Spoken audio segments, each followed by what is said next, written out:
then you should say the truth, which is that there was one party responsible for not agreeing to the conditions, Israel, and Donald Trump, either through additional assurances to Benjamin Netanyahu in private correspondence or through directly threatening him, was able to force Benjamin Netanyahu to concede to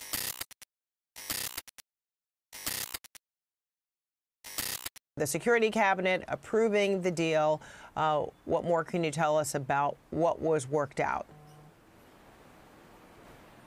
Well, the Israeli Security Cabinet did indeed just vote in favor of this agreement, voting that the full government, meaning the full cabinet of the Israeli Prime Minister's government, vote to approve this deal and put it in motion. And so we expect that that will be the next stage of the process here. In the next hour or two, most likely, we will see the Israeli government likely approve this agreement. That will then set in motion this process where the Israeli Supreme Court will hear petitions from Israelis who have been impacted or who are victims of the crimes of these Palestinian prisoners who are set to be released. But that is largely a pro forma process. The Israeli Prime Minister has enormous leeway to release those prisoners in a deal such as this.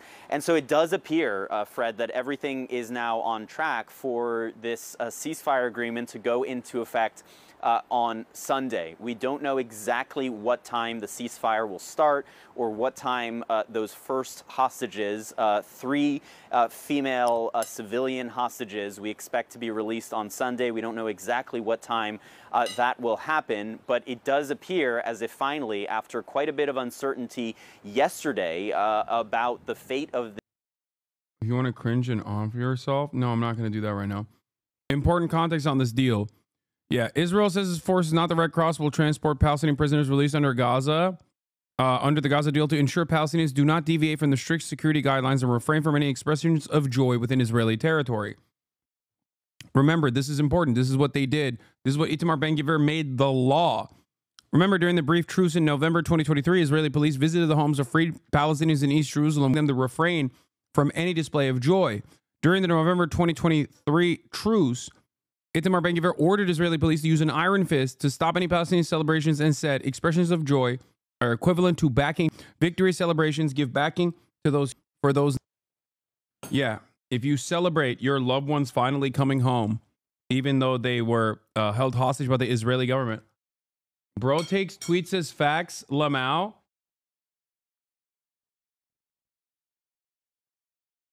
You have to be this person on the planet, right? Dog, this is from Jeremy Scahill, a numerous time winning investigative reporter. What are you? This man worked alongside someone else who's maybe fallen from grace in uncovering the truth about the NSA spying scandal.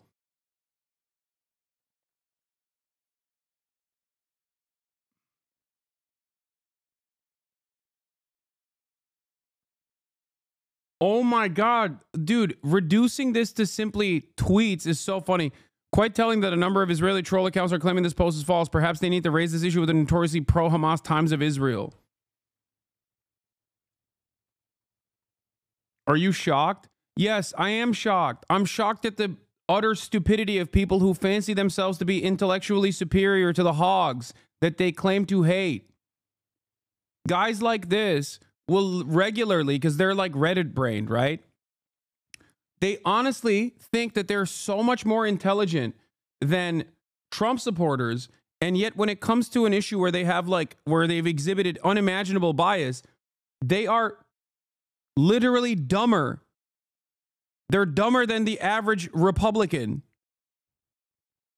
This ceasefire agreement here in Israel, with a lot of political wrangling happening between the Israeli Prime Minister and his right-wing governing coalition partners.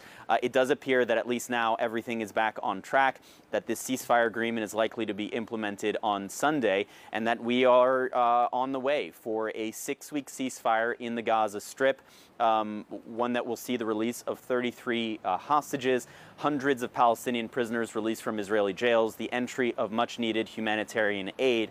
But it is important to note that until that moment, when that ceasefire goes into effect on Sunday, they're very much still continuing in Gaza. The Israeli military is continuing to drop inside of the Gaza Strip. People are continuing to be more than 100 Palestinians have been since this ceasefire agreement was announced. And so that is the tragedy of the moment. Even as we are on our way, better days and a moment of calm, 6 weeks of calm inside of the Gaza Strip, right now, people are still dying, and the final victims of this, until that ceasefire goes into place, likely have not yet happened yet. Fred?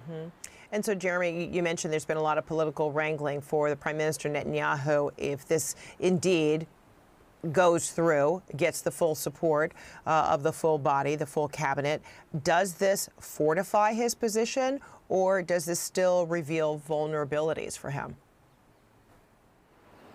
It certainly does still reveal vulnerabilities. Itamar Ben-Gvir, the national security minister, held a press conference last night where he said that he will indeed resign from the government alongside altogether 6 seats that he and his party hold in the Israeli Knesset, the Israeli parliament, if this ceasefire agreement is approved, and that is indeed what is happening right now.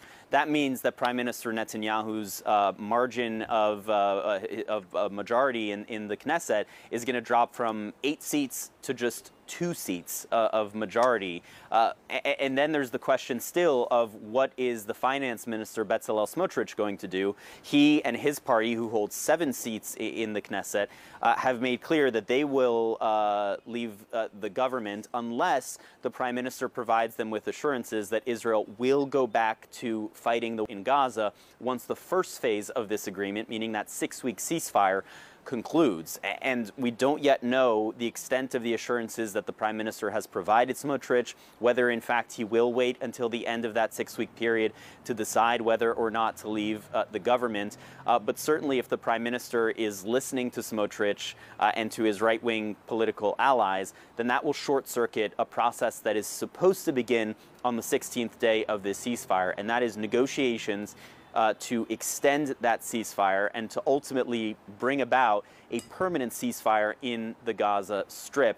We know that that was the intention of the Biden administration, to start this with a 6-week ceasefire, but that ultimately the hope being that negotiations could ultimately lead to a permanent ceasefire in the Gaza Strip and an end to the as we know it today. That is very, very much uncertain at this stage, given the political dynamics here in Israel.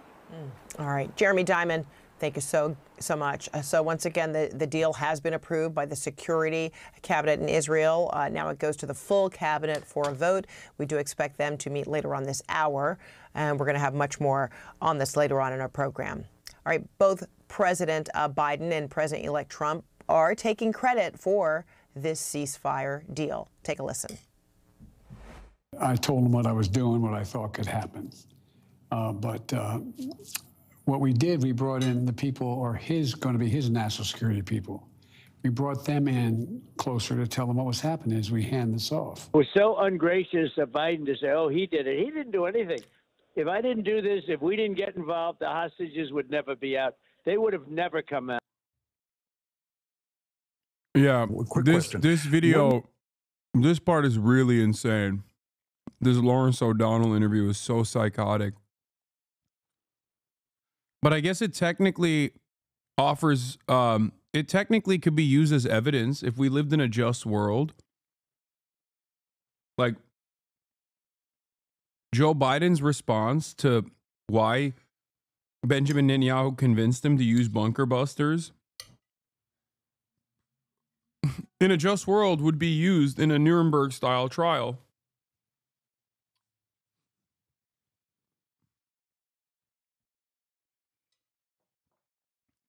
Like, actually, Joe Biden would be prosecuted alongside Benjamin Netanyahu, and should.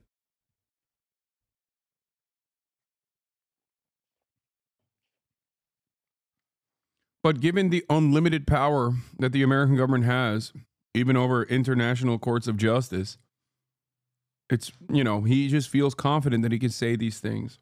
All All right, let's bring in Margaret Telev, senior contributor for Axios. She's also the director of Institute for Democracy, Journalism, and Citizenship at Syracuse University, and is joining us now from Washington, D.C. Great to see you. So, all right, so at least the Israeli Security Council has agreed on this deal, and now we're looking at this out loud kind of clarification of who helped get the deal this far, Biden or Trump. Biden did say that this deal was one that he offered last May. Trump's envoy was at the table. We heard Biden say they invited them.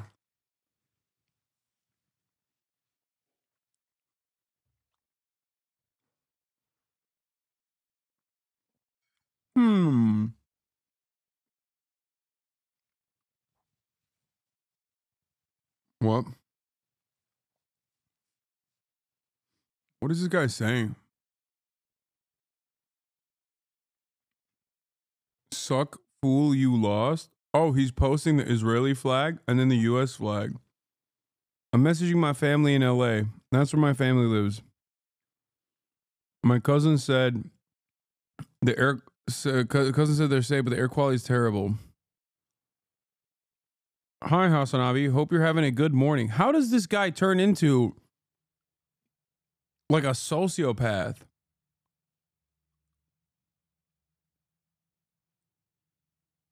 Damn, bro. We don't talk about Palestine enough. JK, love your channel and what you represent.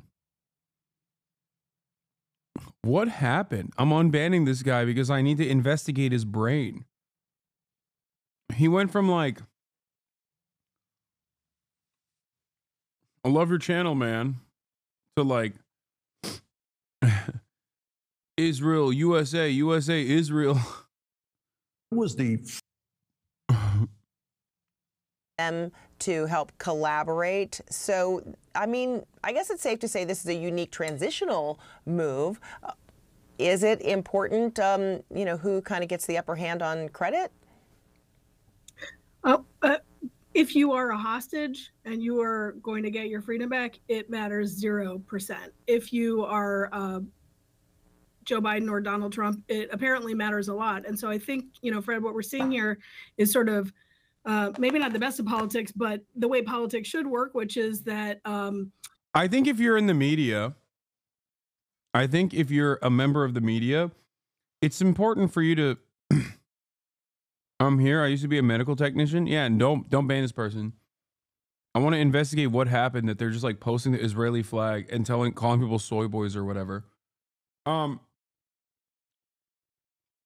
think if you're in the media, it does matter because your job is to accurately report on what is going on.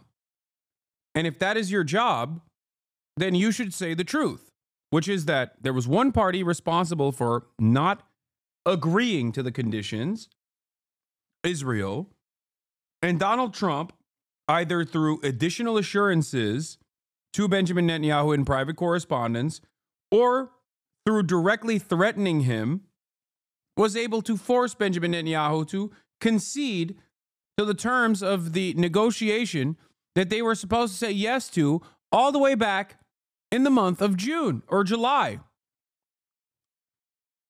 which was initially written out and presented by Hamas all the way back in February.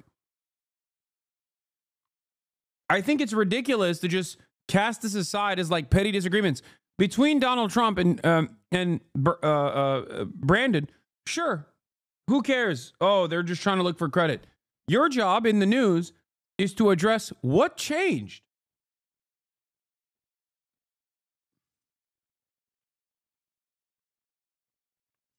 What changed?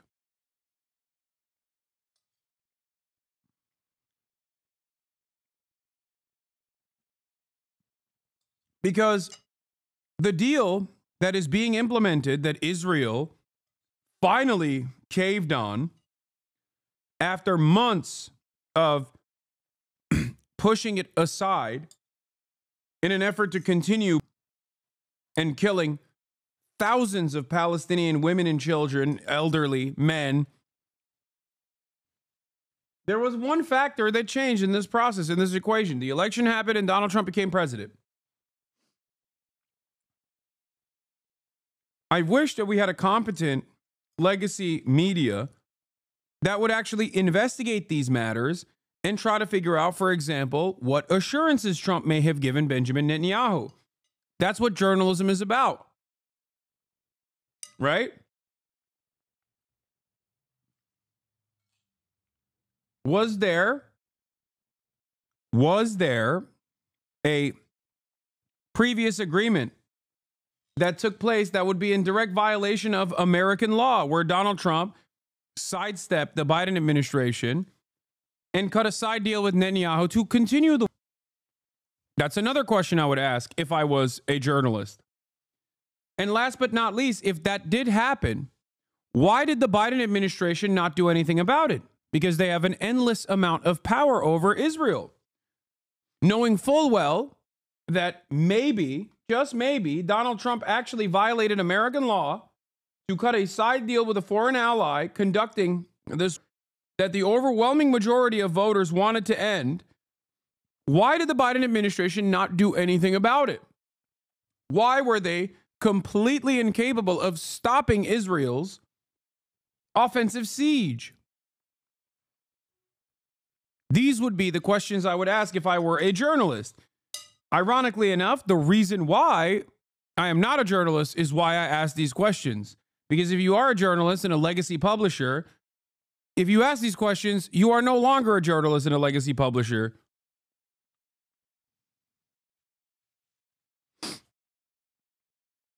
That's the point. Public servants in both parties come together to get something over the finish line. And that's what we've seen with Brett McGurk, who is President Biden's longtime negotiator in the region. And with Steve Witkoff, he's a real estate developer, deeply involved in Donald Trump's inaugural, but also has been tapped as President-elect Trump's incoming envoy for the Middle East. And we saw McGurk and Witkoff kind of divide and conquer, take different meetings. McGurk sticking with the parameters of the deal that the Biden administration had been laying out and developing for months, and Witkoff using his and Donald Trump's relationship with Bibi Netanyahu to be in the room while McGurk was on the phone. Okay, that's all fine. And guess what? It seems to have worked. But Trump saying he should get all the credit, Biden bristling over that, then Trump bristling because Biden bristled. That's all politics. It's a lot of politics, and it's happening at this moment of transition. We were talking a moment ago about the politics for Netanyahu in Israel, but in the United States, obviously, this is a big political moment, the inauguration of Donald Trump on Monday. And there are some echoes. It's definitely not an exact parallel, but some echoes of that transition from Carter to Reagan. Oh, yeah. I can't help but think of that. Yeah, and the end of the Iran hostage crisis. And it was a little bit different in that case, but again, you know, it's clear by both. It was a little bit different because Carter was incompetent, but was still dealing with a foreign adversary. Joe Biden wanted the war to continue and held all the cards to stop it and chose not to do so. And I'll take it one step further, chose to lie actively at the behest of Israel as Israel undermined his influence, making a mockery of him. And the reality of the matter is the media also played this song and dance as well and still continues to do so. Whenever they talk about like, wow, how could Trump actually apply the right amount of pressure to Benjamin Netanyahu after Joe Biden tried for 15 months? They're literally lying. They know how easy it is for the American government to turn around and be like, yeah, you're done. Cut it out. They know how easy it was for the American government. Without our weapons, Israel cannot continue killing these people. Israel cannot defend itself without our weapons, without our surveillance. You had secret British spy planes flying from Cyprus over Gaza to also, on top of the American intelligence, offer additional intelligence to and strike targets to the Israeli occupying force. This was a multifaceted, multi-nation approach. This was not only supported not only defended on the public stage, but like directly supported by numerous Western nations. It's ridiculous that I can figure this out as a Twitch streamer sitting in West Hollywood, but these major reporters seemingly are oblivious to that reality. How could I so accurately, down to the wire, correctly predict exactly what was going to happen with the Trump administration from where I'm sitting? I don't have the gift of foresight. I'm not precogging it. I don't have a particularly large brain. I don't. I'm not a very intelligent person. So how come they can't do that? How come they can't apply a little bit of criticism, a little bit of critical thinking? Both presidents would like to take some credit for this. And I think the truth is that it's not clear whether this deal would have gotten done on this timetable, if not for the timing of the start of Trump's presidency. But it's also true that Biden's team absolutely spent months working on the details of this. And more broadly, it's true that this is not a United States. This is between two other nations or governing groups. True. And there are many other factors at play that made a deal elusive and that are putting pressure for the deal now.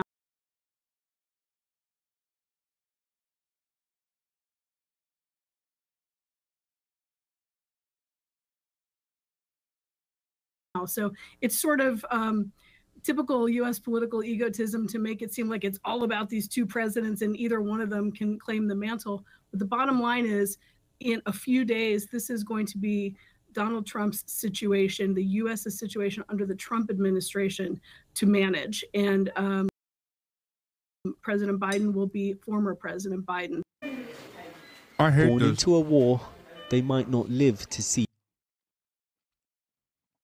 I hate this so much. It's not interesting to say, oh, this deal was 15 months in the works.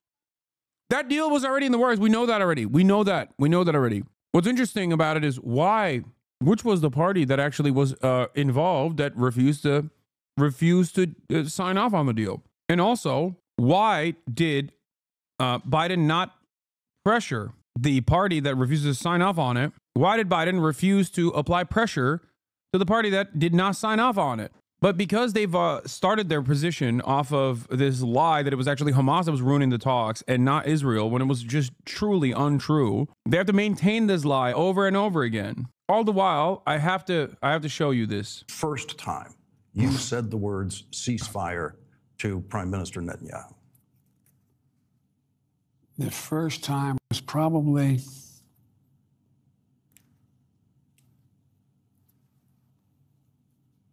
when he moved really hard on the Philadelphia line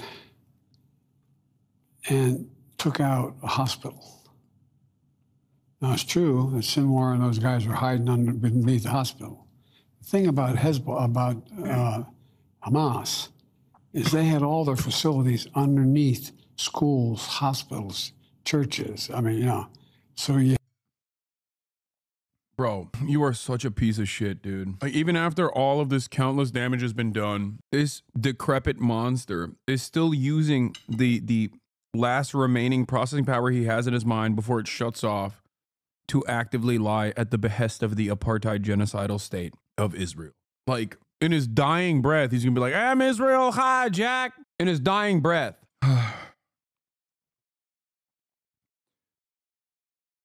It started off with a lie, 40 beheaded babies, and it's still ending with a lie.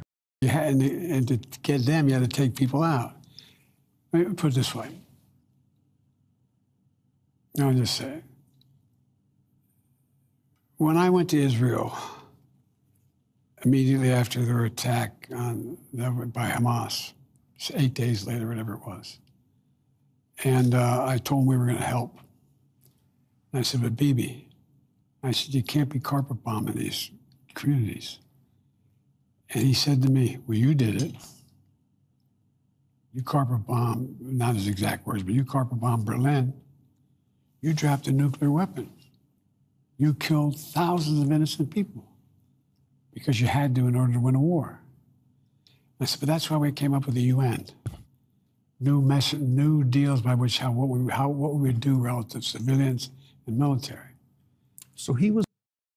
Well, you did it, so why can't I? Is a crazy, childish way to approach this subject. I just know how much worse things are going to get under Donald Trump. But every time I hear or see stuff like this coming from a prominent Democrat, the previous administration's leader, I think to myself, it is virtually unconscionable to vote this back into power. To reward this with a second term is so insane to me. And I know the alternative is going to be worse. So far, that's not the case, but it will be day one.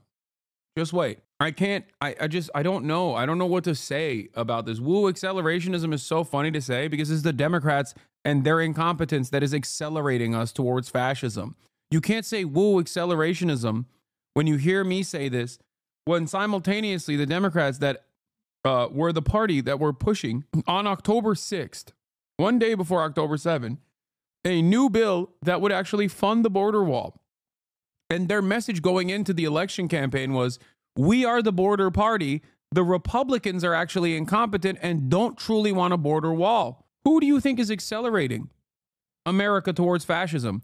The supposed counterbalance to fascism that defends fascism tooth and nail, or a Twitch streamer that wants the Democratic Party to be competent, that wants the Democratic Party to be anti-fascist, that cannot comprehend how far right they have become as they endlessly supported a genocide with our tax dollars. It's insane, man. It's insane. Just wait till you listen to what his justification that Bibi gave him was, which he basically summarized earlier. He was comparing 21st century war tactics, battle tactics, with World War II. Well, what he was really doing is he was going after me for saying you can't indiscriminately bomb civilian areas, even if the bad guys are there. Even if the bad guys there, you can't take out 2, 10, 12, 1,500 people, innocent people, in order to get the one bad guy. And he made the legitimate argument. His perspective said, look, these are the guys that kill my people. These are the guys that are all over in these tunnels. Nobody had any idea the miles of tunnels are down there. It's amazing what they built. And they're sometimes 200 feet under the ground. Well, the way to get to them is take out the places where they were under which they got to the tunnels. And so that's the first time I had the discussion about bombing civilian areas was when I went over after the 9/11, after the. That right there is an endorsement and an admission that is a direct violation of American laws and international human rights. The President of the United States of America said that our foreign ally leadership told me, well, they're the bad guys. They killed our people. So I said, it's okay that you use bunker buster bombs on top of refugee camps, on top of hospitals, on top of schools where people were sheltering. There was never a moment where Biden was at odds with Benjamin Netanyahu. Make no mistake. That's precisely the reason why, in spite of Benjamin Netanyahu routinely making a mockery of Joe Biden over and over again, very deliberately, as I covered every single day, day in, day out, he still kept sending billions and billions of dollars of weapons, okay, nonstop. Yeah, the massacre that occurred. So on that first trip, 10, 11 days after October 7th, you already raised the issues of how to get to a ceasefire. Well, not a ceasefire, how to prevent innocent death. Yes. And then I pushed really, really hard for more humanitarian aid to go in and ways to get it in. And Bibi, look, in fairness to Bibi, he's got a tough coalition too, man. He's got the most conservative cabinet of any Israeli prime minister ever. With that, did you have reason to believe that the prime... Dog, that didn't materialize. He built it. Wait, what? What? He made the coalition. Is this guy crazy? What's happening here? It's so wild to me that no one ever justifies left-wing action this way. oh, we got a tight coalition here in the Democratic Party. We got a lot of progressives in this slim minority. We got slim margins here. We got to abide by their wishes. That never happens. Tight coalitions and tiny margins only work in favor of the most far-right elements. Isn't that weird? Now I'm talking about American politics. Like, it's not even just Israeli politics. Just in general, in the Western world, isn't it weird how slim majorities, tiny margins, and coalitions that are put together with like ideological opponents seemingly only seem to benefit the far right? No one ever goes, well, the Progressive Caucus is a very important constituency, a very important coalition representing a very important constituency in the Democratic Party. This is why we got to do Medicare for all. Murder gets legitimized when it's the left doing it. Wait, what? There's a small chance that Trump is at odds with Benjamin Netanyahu. Dog, I don't think you understand. Wait, him posting Sachs is crazy. But aside from Trump posting Sachs here, Donald Trump doesn't like Benjamin Netanyahu. Okay? Sure. Fine. Whatever. What you have to understand here is that his own personal opinion of Benjamin Netanyahu is inconsequential because he loves the $100 million that he got from Miriam Adelson. I don't think Trump likes Benjamin Netanyahu that much personally. No American politician actually has ever liked Benjamin Netanyahu. Many of them have routinely talked about how they hate him, actually. Bill Clinton, Ronald Reagan. There are plenty. It wasn't Reagan, sorry, but I think it was Clinton that like actively talked about how he hated Netanyahu, if I'm not mistaken.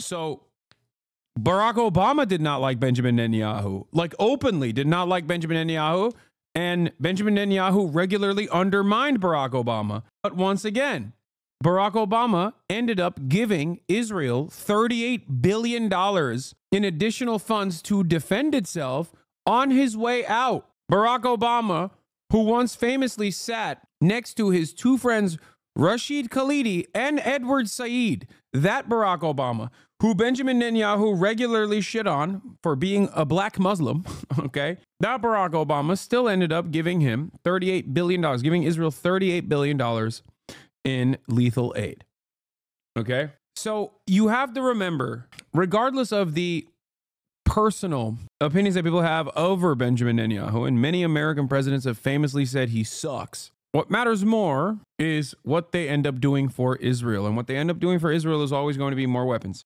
So here. An open mic during last week's G20 summit caught President Obama and French President Nicolas Sarkozy complaining about Israel's prime minister, according to a report by Reuters. I cannot bear Netanyahu. He's a liar, said Sarkozy. Obama, according to a French interpreter who was translating his remarks, replied, you're fed up with him, but I have to deal with him even more often than you. The president didn't exactly come to the defense of Netanyahu, whom he most recently saw at the UN in September. It's not surprising, says Martin Indyk, who served as U.S. ambassador to Israel during the Clinton and Bush administrations. It reveals the inner feelings of the president towards Prime Minister Netanyahu. I don't think it's any secret that these two leaders have not gotten on, basically, from their first meeting on. And an Oval Office encounter this past May further revealed the frosty relationship between the leaders. While Israel is prepared to make generous compromises for peace, it cannot go back to the 1967 lines. That would be a generous compromise for peace. What is he even saying? Netanyahu essentially lecturing a stern-faced President Obama. Today, White House Press Secretary Jay Carney, in an off-camera briefing, would not comment on the open mic gaffe. He instead stressed the president's support of Israel, most recently in opposing a vote to give the Palestinian Authority membership in the UN's cultural agency, UNESCO, a move France supported. America's commitment to Israel's security is unshakable. It's an embarrassing incident as both the U.S. and Israel keep a close eye on regime changes in the Middle East and on the growing threat of a nuclear Iran. But, says Indyk, it may have no real effect on U.S.-Israel relations. It's unlikely. Yep. This news bit from like 2011 is literally just describing everything I just told you. Like, I summarized basically every part of this news bit. Likely that these personality differences that have been highlighted by this mic that wasn't turned off are going to infect the coordination on Iran. If you like, the subject is too serious to be affected by personalities. They agree on the nature of the threat, and they also agree on the way to deal with it, that is by ratcheting up sanctions. Of course, this does give ammunition to President Obama's critics, namely Republicans, who That's crazy. She's still CNN. have said he hasn't backed Israel enough. We've heard from the pro-Israel advocacy group, the Anti-Defamation League, expressing disappointment and saying this was an unpresidential exchange. They said it was anti-Semitic. The war in Syria, and you may actually hear from grown-up reporters. This is Jeffrey Sachs at Cambridge, by the way. He was there a week before me. One more. This is literally from the talk he gave at Cambridge a week before I gave a talk at Cambridge, which is crazy. This means I'm that much closer to Donald Trump once Who again. are lying through their teeth or ignorant beyond imagining that, oh, the war intervened in Syria. Well, do you know that that Obama tasks the CIA to overthrow the Syrian government, starting 4 years before Russia intervened? What kind of nonsense is that? And how many times did the New York Times report on Operation Timber Sycamore, which was the presidential order to the CIA to overthrow Bashar al-Assad? 3 times in 10 years. This is not democracy. This is a game. And it's a game of narrative. Why did the U.S. invade Iraq in 2003? Well, first of all, it was completely phony pretenses. It wasn't, oh, we were so wrong, they didn't have weapons of mass destruction. They actually did focus groups in the fall of 2002 to find out what would sell that war to the American people. Dude, I love putting conspiracy music, like the Interstellar soundtrack, behind Jeffrey Sachs, because that's the only thing that hogs respond positively to. I swear to God, if you were to translate like Lenin's speeches, and then, obviously it can't be in, it can't be in any other language other than English. And apparently Lenin learned English in an Irish accent, so maybe you could do that if you want. This, with the likes of Jeffrey Sachs, like, you're looking at an academic and a member of the state that like viciously destroyed the USSR initially, but now is trying to atone for those sins at least a little bit. And you have, as long as you slap it with a conspiracy sticker, like as long as you slap the conspiracy music to it, people are like, hell yeah, he's speaking truth. Abe Schultzky, if you want to know the name of the PR genius. They did focus groups on the war. They wanted the war all the time. They had to figure out how to sell the war to the American people, how to scare the shit out of the American people. It was a phony war. Where did that war come from? You know what? It's quite surprising. That war came from Netanyahu, actually. You know that? It's weird. And the way it is that Netanyahu had from 1995 onward the theory that the only way we're going to get rid of Hamas and Hezbollah is by toppling the governments that support them. That's Iraq, Syria, and Iran. And the guy's nothing if not obsessive. And he's still trying to get us to fight Iran this day, this week. He's a deep, dark son of a bitch, sorry to tell you, because he's gotten us into endless wars, and because of the power of all of this in the U.S. politics, he's gotten his way. I don't fully agree with that. I mean, I do agree that he's a deep, dark son of a bitch. But this is a very commonly held perspective among many people that like the Ba'athist parties were taken out, or at least like Iraq and Syria were always active targets at the behest of Israel. And it was actually at Netanyahu's direction that we, attacked these places or whatever. I think, especially as it pertains to Syria, like that played a role for sure. I've said this before. I think like Bashar al-Assad was not only weak, but also was a tyrant. And outside of that, even the very fact that his weakness as a leader played a role in Syria being used as a logistical hub for Iran. connecting Iran to Lebanon in Syria, through Syria, connecting Iran to Lebanon so that they could offer weapons and even manufacture weapons and give it to Hezbollah. Having said that, I think America's interests in the region are set by Americans and not by Israel, not by Benjamin Netanyahu. Doesn't sound like a good return on investment for USA. I think that even if it's not a good return on investment, it's still done for corporate interests. It's still done for weapons contracts. It's still done for oil. They think Arabs can't rise into a revolution known as a conspiracy that the CIA did. I mean, it's not a conspiracy to say that color revolutions are often backed by the CIA, and real public dissatisfaction with any kind of autocratic administration very quickly turns into something that destabilizes that country at the behest of American foreign policy objectives. That much is 100% correct. And as a matter of fact, I would go so far as to say it's usually the case. Rarely do you ever have the CIA doesn't have enough motion to instill dissatisfaction upon the public to the degree that there will be a real revolution in any country, right? They don't have that, which is why they will grab onto real points of contention. Like in Afghanistan, if it wasn't the Afghan government, the USSR aligned Afghan government's genuine ineptitude and awful violence on the countryside against those who they consider to be radical Islamists, if that had not taken place, then the CIA could not have actually armed and given people enough motion, like armed them, radicalized them, and actively used them as a weapon against the Afghan government, which then, of course, obviously led to the USSR actually invading Afghanistan. But that's the problem. It's a bit of both. It's always both. It never is born out of nothing.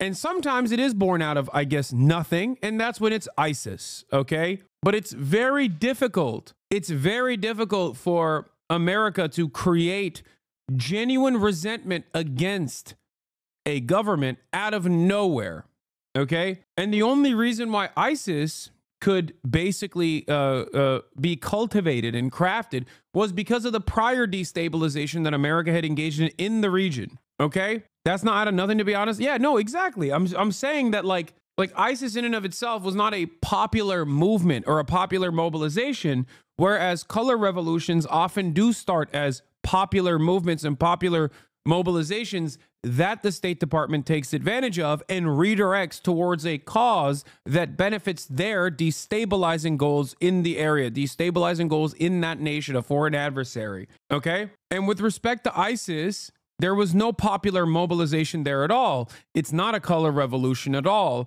And that's the reason why I basically stated that ISIS in and of itself was separate. But even then, ISIS would never be able to exist in a country that wasn't destabilized already through prior destabilization efforts, through prior instances of war. Okay? That's why many in the region will, be the first to tell you that ISIS is an American invention. Understandably so. But that war was totally phony. So what is this democracy versus dictatorship? Come on. These are not even sensible terms.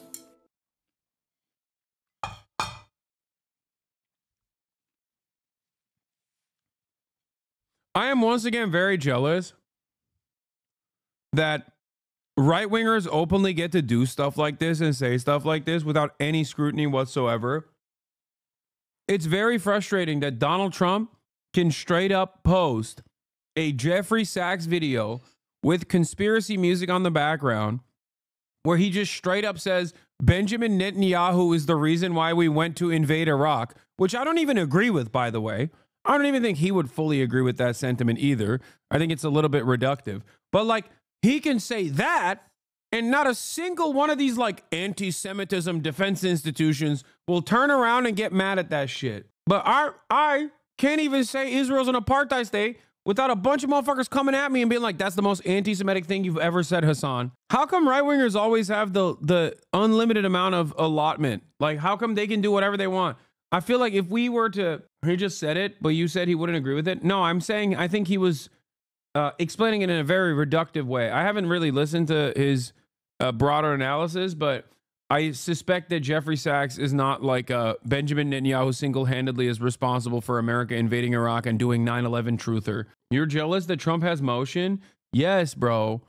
Yes, I'm jealous of his motion. I'm jealous that, like, I swear to God, Donald Trump could literally bring about Medicare for all, okay?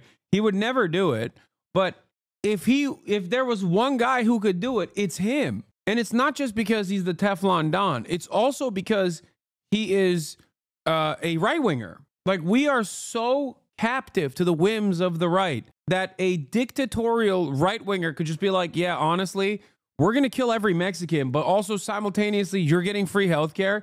And Americans would be like, all right, I guess I'm on board now. The very same Americans that be like, nah, that shit is gay as hell. If a Democrat was able to push it through, would turn around and be like, no, I love that, actually. Thank you so much. Look how gracious and bountiful our Lord is. It's so goddamn annoying. If Trump does give Medicaid for all citizenship to illegals, wait, what? And to illegals, will you support him? What? He would do basically what Bismarck did in Germany and implement welfare in order to prevent the left from making any gains and bolster his own popularity. That's Jenk's argument. Yeah, the difference is I don't believe that he's going to do that. It is also endlessly frustrating, though, because, like, it's frustrating because, like, I care about good things happening, right? I care about good things happening to American people. I want the government to be competent. I want the government to actually work at the behest of the citizens. Okay, I want the government to improve the material conditions of working class Americans. But it's endlessly frustrating that the only people that have any sort of political freedom to do anything really are the Republican Party, and their audience is so receptive to it because they're so personally invested in like the cult of Trump that they would be like, all right, I'm Medicare for all now. I'm actually in favor of Medicare for all now because my God King did it. If it was Obama pushing for it, they're like, oh, he wants to do gay communism healthcare. If I go to the doctor will tell me gay. But when Trump is doing it, it's good. It's glorious, my king. The minister was delaying agreement with a ceasefire for his own politics and with the... Come on, guys. I think Trump is really going to do something that's going to help the majority of Americans anytime now. I'm pretty sure. No, I'm not saying that. I'm saying he would never do that. No, make no mistake. I'm not delusional. I'm simply annoyed that if he were to do that, that would be the only time it's allowed. That's what's annoying. It's like, it's maybe even doubly annoying that he does have the capacity to do that because he has motion. But he won't. Of course he won't. Because he's a piece of shit. Part of the reason why he won to begin with. Do you not see what I'm saying? You're saying only Nixon could go to China? I mean, I guess to a certain degree, yeah. That's what I mean, yeah. I'm so annoyed that the Republicans are bound by a cult-like affirmation, which gives the Republican Party unlimited bandwidth to actually do things that would expend political capital. But then, even though they have that allotment, they waste it, or not waste it, but like they only use it on awful things. I would go so far as to say that Donald Trump using that political capital on pushing for a ceasefire and also maybe saving TikTok, which, you know, we'll see if he's actually going to do that or not, is literally him doing that for good things. But of course, they're going to do it for unlimited taxes for the wealthy and tariffs and all this other stupid stuff. Political knowledge that a ceasefire would help your reelection campaign or Vice President Harris's presidential campaign? No, I don't think it had to do with it to help our campaign versus Trump. I don't think that was his calculus.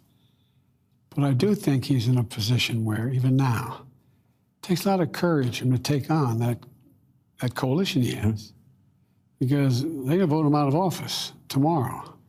Remember, there was already the big fight about what he was going to do relative to the court, and so, in fairness to Bibi, he had enormous political pressure not to do some of the things, that in my belief I thought were counterproductive. Mr. President, I'd like to end this conversation where we began it, which is you last night getting up from that desk, and as I was being hustled out of the room with the rest of the press, I saw your family surrounding you, Vice President, and whenever I see that, I think China is the ultimate horseshoe theory issue. There's like this dude in Taylor Lorenz aligned with MAGA, but nobody else. Dude, there is perhaps no better indication that Nate Silver is so out of touch than to confidently express his opinions on an application that's being used by 170 million Americans. Nate Silver, I'm willing to entertain the idea that there are two incredibly popular sentiments in the United States of America. If I were to show your photo to 170 million Americans, I'm sure that a big chunk of them would be open to killing you with hammers. Okay? That and preserving TikTok. Who do you think is more popular? Fucking Nate Silver or TikTok being used by 170 million Americans? If I were to present TikTok on the one hand, Nate Silver on the other to 170 million, no, 330 million Americans, and I was like, you will save TikTok. You get to have your treats. You don't care about anything else. You just only care about treats, right? You will get to preserve TikTok. You will get to save your, small business that you've operated on TikTok, which is 7 million of Americans, right? But you have to kill this man with a hammer. So many people would say yes to that. Like, can you imagine this fucking asshole being like, nobody wants to like defend TikTok, dude. It's just like Taylor Lorenz and Nathan J. Robinson. It's like, dude, it's not even remotely popular to ban TikTok, man. You're the stat guy. You're the fucking stat guy. How do you say stuff like this? Stop being embarrassed. The xenophobia is in thinking China is bent on global domination, literally an irrational fear of China, very definition of the term. What exactly are you afraid of China doing, Nate? And can you connect it directly to the working class in America? What are you talking about? I don't believe it's accurate to characterize China as bent on global domination. I'm aligned with MAGA. Even though one of my prime criticisms of the Trumpian right is their fearmonger about China, the point here is baffling. Like, the thing I just genuinely despise about these fucking demons is they're so locked in on their worldview. They just never actually open the window to look outside. This guy, Matty Iglesias, like all these people that have motion within the Democratic Party, within like the liberal halls of intelligentsia, are so unimaginably out of touch and so confident, so smug in their stupidity, it blows my mind.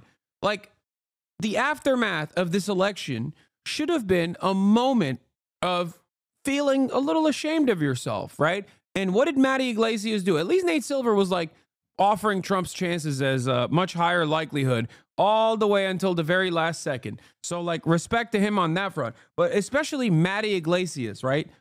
Matty Iglesias verbatim got every single thing he wanted out of the Kamala Harris campaign. And then he didn't waste a single moment immediately saying they went too far left. What's really frustrating about this process, putting together a team so I lose every election.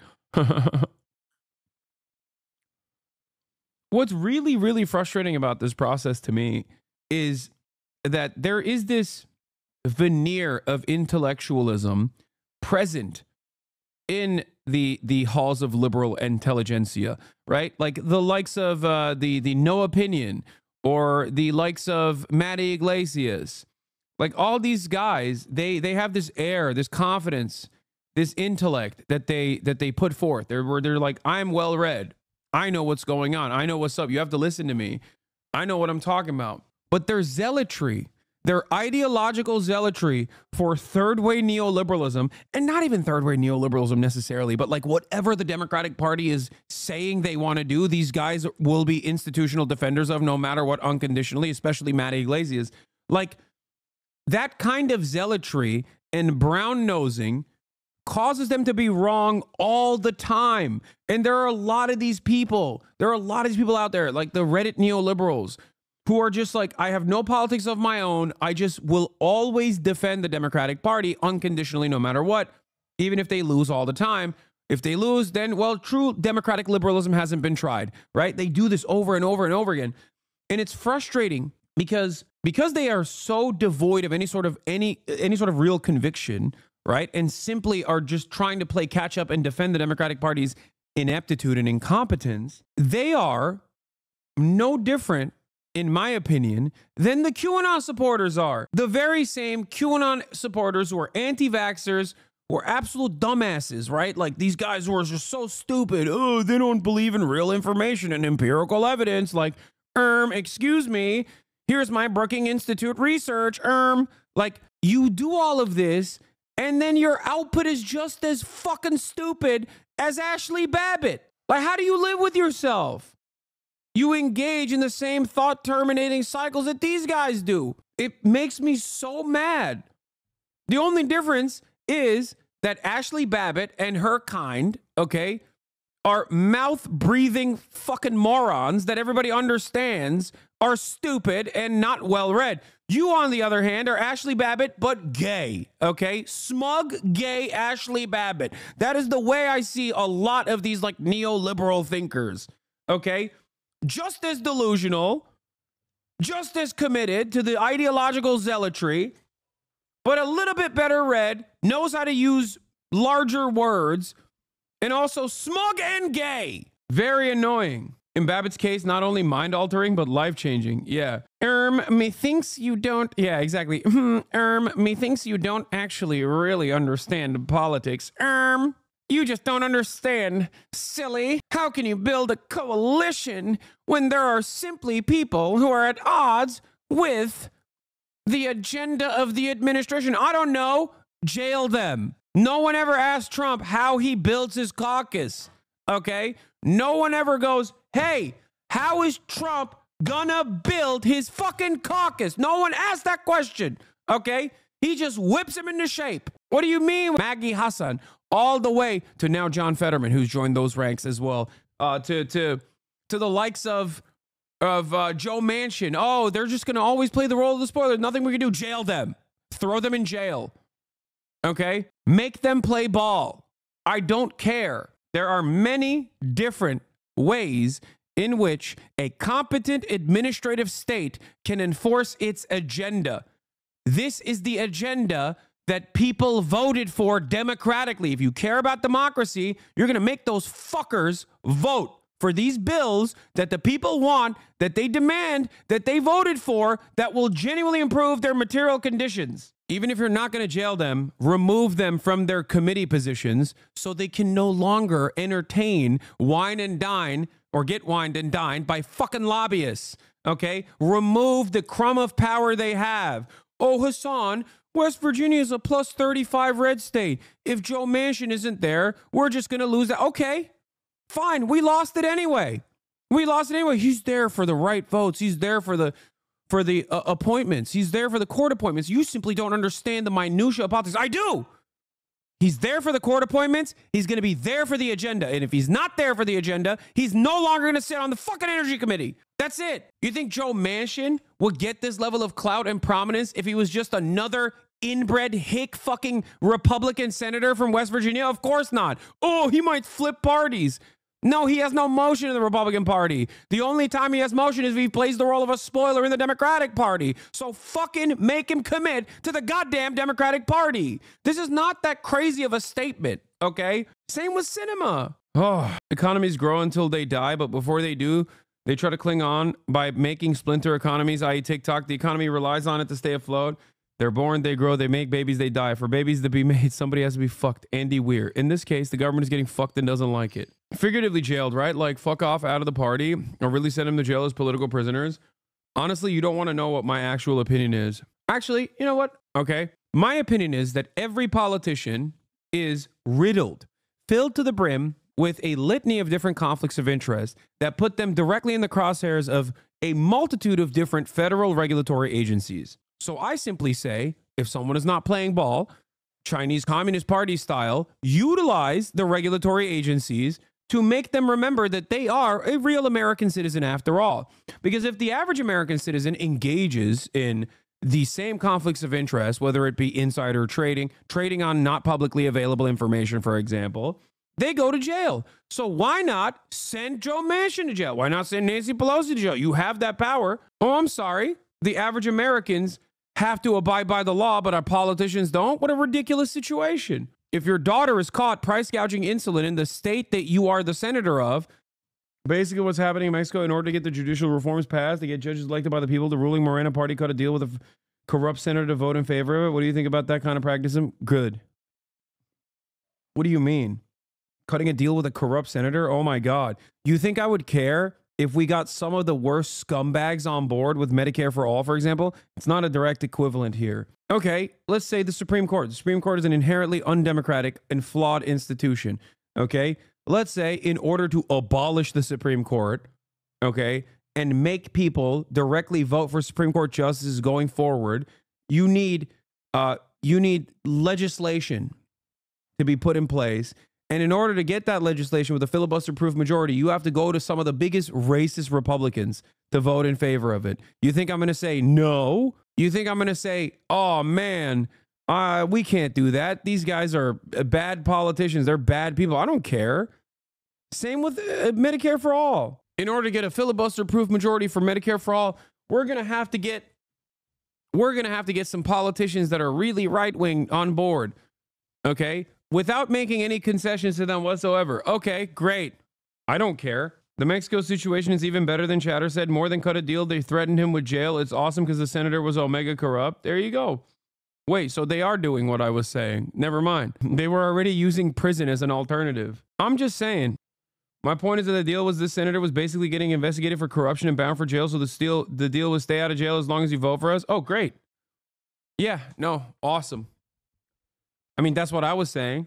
That's what I was saying that Biden should do. If politics is the art of what's possible, okay, and we're already making corrupt deals with awful charlatans on a regular basis to do untold amounts of evil all around the globe and to our own fellow Americans, then why not do it in favor of something good for once? That's my issue. That's why even on Pod Save America, I said, if there was a genuinely committed, real social democrat, doesn't have to even be a socialist, a real social democrat that is going to socialize key sectors and improve the material conditions of the American public, I would be the number one regime defender.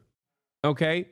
That's it. And that's me being pragmatic. I wouldn't turn around and be like, well, actually, they're not developing a militant Marxist-Leninist vanguard party, so I'm not on board. Like, there are plenty of people who would say that. Not me.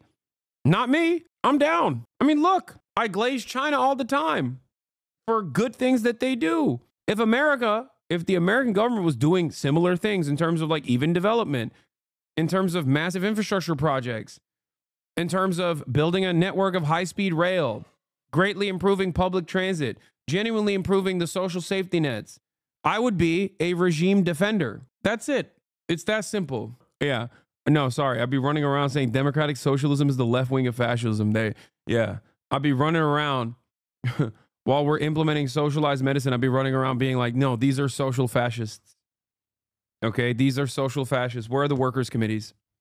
This is social fascism. Unacceptable. What we must do is go back to the norm.